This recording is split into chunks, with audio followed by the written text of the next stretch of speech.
Okay. When writing lyrics, what kinds of pronunciation is used? Punctuation. Excuse me. I'm messing up my P words today. What kinds of punctuation is used? Asked David Bacon. Okay.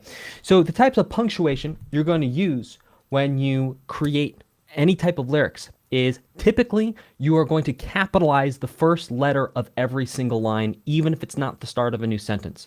So typically every time you get to a new line, you're going to use a capital letter. Then at the ends of each line of lyrics, you can, if you want to, use a comma. You do not have to. You can also use commas and periods just like you would in regular writing while you're writing songs, but you don't really have to. Now, this is interesting because I published a couple books on music, and in that process, I've written some lyrics out for some of the songs, and I'd have editors go through the books and be like, technically there should be a comma here, and there should be a period here, and there should be an exclamation point here, but not here. And I was kind of like, let's just leave it, because it's music. And so the punctuation doesn't really matter. What matters is everything else that's going to happen in the music. So that's going to be the notes, the articulations, the dynamics. That is really what's going to be the most bang for your buck thing, especially when we think about a melody. So we use punctuation in English to give us pauses, to make us stop. Like if there's a comma, see I just left a little space there. If there's a comma, we leave a little space. If there's a period, we stop and we wait a second. If there's an exclamation point, maybe your voice goes up at the end. If there's a question mark, definitely your voice, it's a question. So in English, we use punctuation as articulations, also rests, to actually pace language. Now, when we're in music, that pacing doesn't matter so much because the pacing is already taken care of by notes and rests. And then how we go about performing or saying or speaking or creating those notes and rests is going to be down to articulations, dynamics, performance marks, all sorts of other things in the music itself that's going to specify how it should be performed, where we're not even going to be looking at the commas and the periods. We're going to be looking at the music and then how to interpret the music and the lyrics together. Okay, we have a question come through. I'm working on a new audition song. Do you recommending marking up music with the beats, etc.? Okay, that's an interesting question. Okay, do I recommend marking up with the beats? Okay, what instrument is this audition song on? Are you singing or are you playing an instrument? Type 1 for singing, type 2 for an instrument. Dear user who is live asking a question, type 1 for singing, type 2 for an instrument. Singing, okay. Marking it up with beats. Well, that depends on where you are at in your music journey. If you're at a place where you're able to recognize where beats land in relationship to the music, then that's not necessarily something you need to think about. But if you're at the process in your music journey where maybe you're having a hard time locking in with the music that you're singing over for your audition, or you lose track of where you are in the music, or the music starts, you don't know where to, the music starts and then you don't know where to start. Any issue that is that in that general area, then going through and learning your song, and by going through marking up beats, that'll be one way of learning your song. So I was actually working with a person who's at a slightly higher level of singing. I'm not saying higher level than you, dear person who's asking a question. I'm just saying in general, a higher level. And they were getting ready to go out and do a radio tour. And I had them sit down and actually break down all their songs, not just understanding where every word landed in every beat, but actually understand how many measures were in each song, how many measures each section was, what's happening. So 2 ways too here. So it's like you can think about each measure as being 4, 8, 16 measures long, right? Then you can also think about it in a linear fashion, that verse 2 starts on measure 36 or whatever. So it's like the more ways you can slice and dice a piece of music and have a cerebral understanding of it, especially when you are first starting out, the more control you're going to have over yourself and the music because you understand it on more levels. So the advantage of understanding music theory, the advantage of taking lessons is that you start to sort of check off you check off the boxes of understanding of different facets of the music. So, for example, if you're very good at reading music on trumpet, you could still go ahead and sit down and look at sheet music for singing and kind of sing through it okay because you understand how to read notes that are relative to each other. You understand how to read articulations, dynamics. You understand how to read rhythms. Everything, all the pieces are there. So the more ways you can slice and dice anything you're trying to learn is always going to be more beneficial for you and get you a deeper understanding, deeper level of control, and in the long run, maybe not immediately, but in the long run, get you a higher level of performance in your replicating of the piece of music. So with that being said, I also listed 7 or 8 different things you could do. Now, if you do all 7 or 8 things at the same time, the curve of your learning curve is going to be very, very, very slow because you're going to be focusing on 7 or 8 things at the same time. This is a universal principle for any instrument, and in fact, acquiring any skill in music, including reading music, music theory, songwriting, any instrument, singing. This is a blanket principle, and that is the more things you try and focus on at the same time, the longer it's going to take you to learn all those things. So you should focus on one thing at a time. So for example, if I was preparing for an audition piece, first I would memorize all the words if I didn't memorize the words already. And there's many different ways you can memorize the words. You could write the words out. You could stare at the lyrics and just go over them and say them again and again and again. You could listen to the part of your song you're going to use for the audition again and again and again and again and again and again until you cannot help but know without a shadow of a doubt every single word. And it's, when I say memorize, I mean like you know it like the back of your hand. Like you could not sleep for 4 days, not eat for 4 days, and we come up to you and we put a piece of paper in front of you, hand you a pen and say, write out the lyrics, and you could write them down. That's what I mean by know your lyrics, because one of the things that's going to contribute to anxiety in an audition is because you don't know everything as well as you could. So make sure you understand everything that well. And so that was just the lyrics, okay? We didn't even get to the singing. We didn't even get to the notes. We didn't even get to the melody. That's how well you could learn just the lyrics, just the words. And again, even though I'm giving this example in the context of singing and a singing audition, this principle applies to every instrument, every skill, and every musical discipline. Okay, so then once you have the lyrics down, then it's about saying to yourself, okay, the melody. How am I going to memorize the melody? Now, you could do this in a number of ways. You could, again, listen to the recording between 3 and 500 times a day to burn it into your brain. You've got to burn it into your brain until you cannot help but replicate the music accurately. You cannot help but replicate the melody accurately because it's burned into your brain. But only start that process once you're rock solid on the lyrics, because you need to start somewhere and you need to do one thing at a time to move the fastest possible. So that's one way of doing the melody, is to memorize it. Another way, memorize it by listening. Another way would be, if you can play an instrument, would be to play the melody. Now, within a melody, we can always think of a melody as having 2 distinct parts, and that is the rhythm and then the notes or the pitches. So I would encourage you to even break down the melody into 2 substages. The first is to acquaint yourself and to get fully in control of the rhythm. And you do that by counting and clapping, or counting and timing. So to do that, you get a metronome. I actually have a physical metronome here, but you can download an app for free on any device. You figure out whatever the tempo is for your song. There'll be a little quarter note with an equals and then some number, and then you go ahead and put that number in. And then ding dong merrily on high, in heaven the bells are ringing. I mean, like, whatever. Christmas Carol just came to my head as the first example. But you go ahead and you think about just the rhythm. And so to do the rhythm, you could speak the words so you're not having to think about singing them, or you could clap the rhythm. So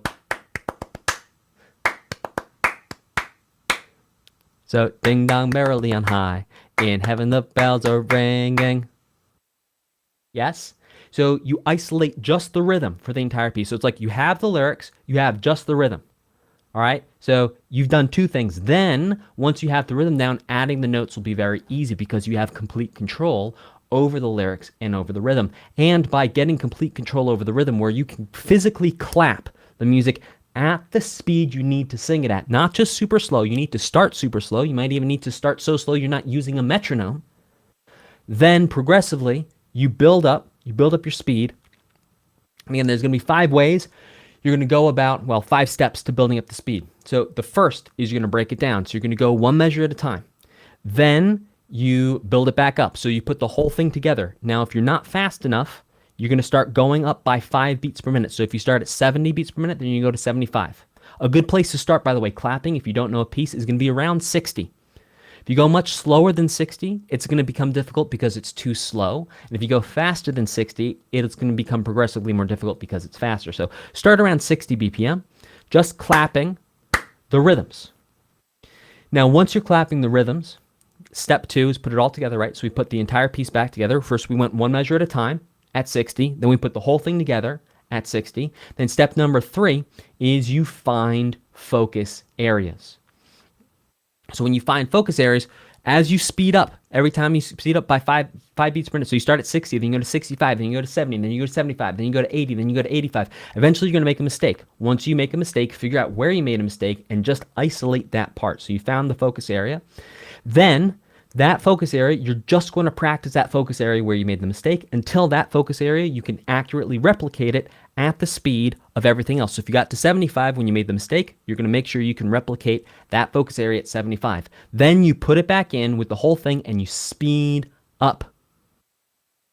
And you go to 80, then you go to 85, then you go to 90. And anytime you mess up, you stop, you focus on just the area where you're messing up.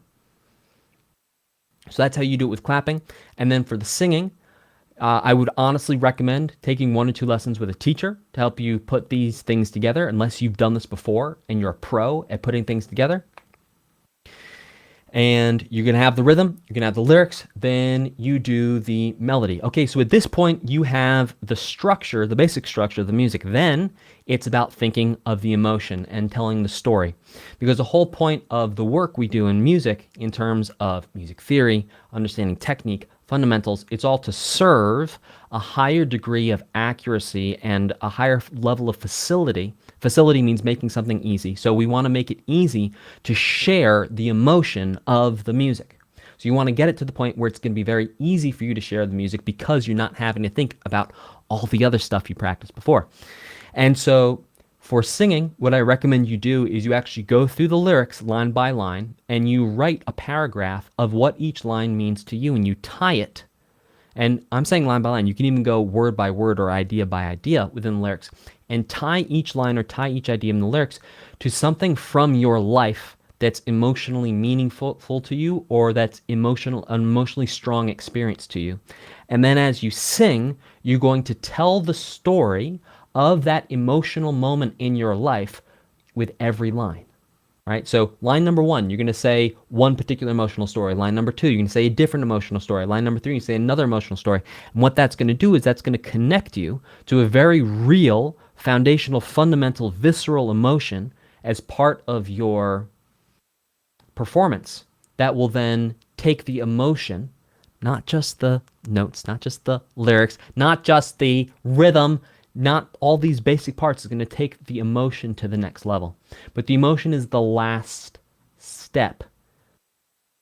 The caveat being when you are learning music. Once you learn music and you can learn songs quickly, then you can jump to the emotion faster because you have the technique taken care of, you have fundamentals taken care of, you know how the rhythm works, you know how to sing, that everything's taken care of, then you go straight to the emotion. But until you get to that point, you've got to go through kind of like the boring stuff first to learn the song and to learn the song very, very, very, very, very, very, very, very, very well. And then you need to put emotion into it. And the one thing I would caution you, and again, this is a universal principle of learning music, is that when you spend a long time learning a piece of music and you learn it very, very well, it can start to become dead in the sense that you don't find emotion in it anymore. Or it's very hard for it to become emotional because you've been thinking in this very binary way, like, is what I'm doing technically correct? Yes, no. And if it's no, then I'm working on it. And if it's yes, then I'm working on the next thing. And so when you're in that mindset of the technical binary, you're not considering emotion, and emotion is not coming out of your performance. So once you've taken care of the technical side of things, really take a moment. And you might even need to take a day or two off of singing the song and just go live life and have different experiences. And then you come back and you dive in deep and really connect to the emotion and tell the story of your life. Tell your story of these emotional moments with every single line. And if it sounds like work, it's because it is. Now, some people can just connect to a undercurrent of emotion and just dive into it, and then they're there. And like, that's it. They're good. Awesome. So happy for those people. We can call them emotional connection geniuses because it's something they do naturally. We're very happy for them. But that's something that you don't naturally do. That's okay. You just need to put in the elbow grease of understanding within yourself, looking inside of yourself and understanding how you can emotionally relate to the story that you're singing, and then to share with the world your personal story through the lyrics. A lot like acting. Exactly like acting. Exactly like acting. Yeah. Roderick says, an excellent step-by-step process, easy to follow, do, and practice. I'm glad this has been valuable for you. So there you go. In summary, whenever you're learning a piece of music, and this does not matter if you're playing an instrument, singing, you're trying to learn music theory, trying to write songs, you take the skill that you're trying to acquire and you break it up into its fundamental parts. Step one to master anything in music is you break things up into their fundamental parts and you gain competency over all those small parts. Then step two is you put it together and you go through the whole thing. And then you start to speed the whole thing up. And as you speed the whole thing up, you're going to hit mistake places where you make an error. Those are focus areas. So first, step three is you find the focus areas. Step four is you fix the focus areas. Step five is you put it all back together and you speed the whole thing up. And then you repeat finding focus areas, fix focus areas, speed up. Find focus areas, fix focus areas, speed up. You do it over and over and over again. Now, I just gave you a rather, somewhat in-depth way of how to do this with singing. But if you take this principle of how I'm thinking about things, and I just broke it down for you in those 5 steps, you can use that for acquiring any skill in music. Whew. Any other questions? I do not see any other questions. Someone did say, wonderful advice. A lot like acting. Yep, exactly. Exactly. Cool. All right, you guys. I don't see any other questions, so we're going to go ahead and call this a day here. This has been your Everything You Need question and answer session. My name is Dan Spencer. The company is Best Music Coach. If you would like to get every single course I've ever made for the low, low price of $7.50 a month, my goodness, check out my Everything You Need offer that's going to be in the video description. Why is it so low? Because I want to help you. That's why, and because it costs me nothing to replicate it. It's just a course. It doesn't cost me a lot of money to change it around and make it available to a lot of you. So I want to help you. So I've made it affordable, so pretty much everyone can afford it. With that being said, thank you all so very much for watching. Take care, and I will see you next time. Oh, what's the cost of the new book? It's going to be as low as Amazon will allow me to list it as, is going to be the cost of the book. So the Kindle is going to be the lowest price Amazon allows me to list it as. The audiobook will be the lowest price I can list it as on Amazon. The physical books will be the lowest price I can list them on Amazon without physically losing money. That's how we're going to do it. Because I want to help all you guys, and I don't want price to be the barrier of you reaching your dreams in music. Yes. Cool. All right, y'all. Thank you so very much. Take care. Have a fantastic, phenomenal rest of your days. And I will see you next time. Take care and